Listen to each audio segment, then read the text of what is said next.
Is to show you the calibration procedure for the SW series. I'm going to be using an SW5. When you're calibrating, make sure that you do look for the proper capacity of your scale and know what actual scale you're working with. Now, the first thing we're going to want to do is remove the platter on the top of the scale, just so we can locate inside here in this port. Right here, there's a screw at the bottom. This is to remove the calibration plate, which is located underneath the scale. So after we remove this screw from the top, we want to flip that around, get this screw out, and you'll see that there's one more screw located underneath to hold this plate in. Now, we go ahead and we remove this screw in order to get rid of this plate that's in here to access that calibration switch right in there. So what we're going to want to do is just hold this in, flip this around. While turning the scale on, you'll see 1 on the display and then cal 1. Now we're ready to calibrate, so let's put our platter back on the scale. So get it in there, nice and secure. All right, now what we're going to want to do first is navigate to cal 10. You do so by pushing the tear key until you see cal 10 on your display. In order to enter into the setting, press the 0 key. Now it says unit and 1 is flashing. 1 is for pounds, which is good. We want to calibrate in pounds today. Make sure that you know which type of scale you're working with your SW to know whether it's kilograms or pounds. 0 is for kilograms, 1 is for pounds. Now you press the 0 key. It says kappa, that's the capacity. This is flashing zeros and then 5. If you wanted to change this number, you would just use the tear key to move to the right. And if you wanted to change the number, you would use the unit key in order to change that number. We want to keep it at 5. That is our capacity with the scale we're working with today. So let's press the 0 key. Now you can see N/D, this is your middle weight that you're going to be using to calibrate. This is 2 pounds. As once again, just make sure that with your capacity, you know what the middle weight should be. It should always be 1/3 of the capacity. So now we have it set to that. That's fine. 0 key.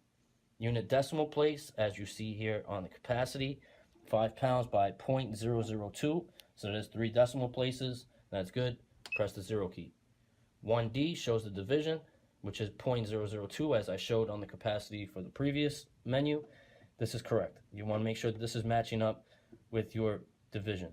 So as soon as that's good, you press the 0 key. Dual, this is not a dual range scale, so 0 is good.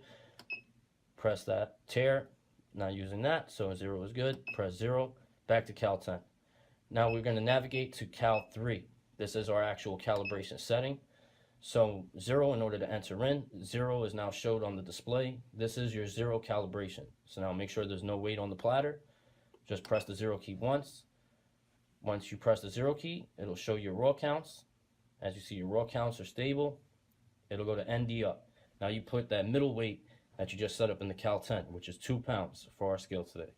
So I'm going to place 2 pounds on the platter. After I have my 2 pounds on, I'm going to press the 0 key again. Shows your raw counts. Bounce around right around the same number, which is good. Then it'll move on to full. Now remove the 2 pounds. We place our full capacity on, which is 5 pounds for this particular model. And then we press the 0 key. You want to see your raw counts bounce around a bit, which is normal, as I said. Wait till it stabilizes and then say ND down. Now we go back to the middle weight for our 3-point calibration. 2 pounds again.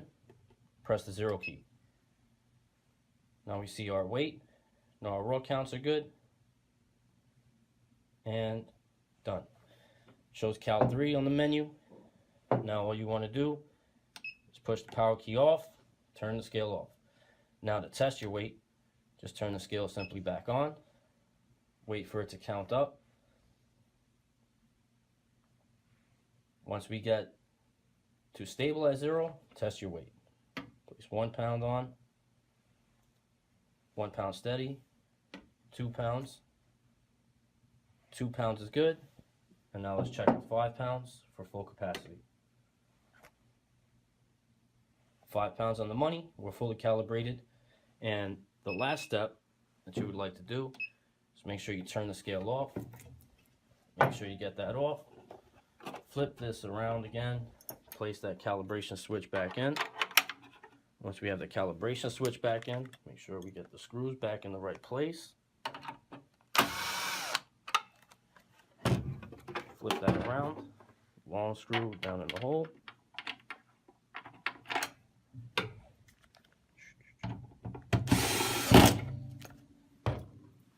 And that's it. We're all set.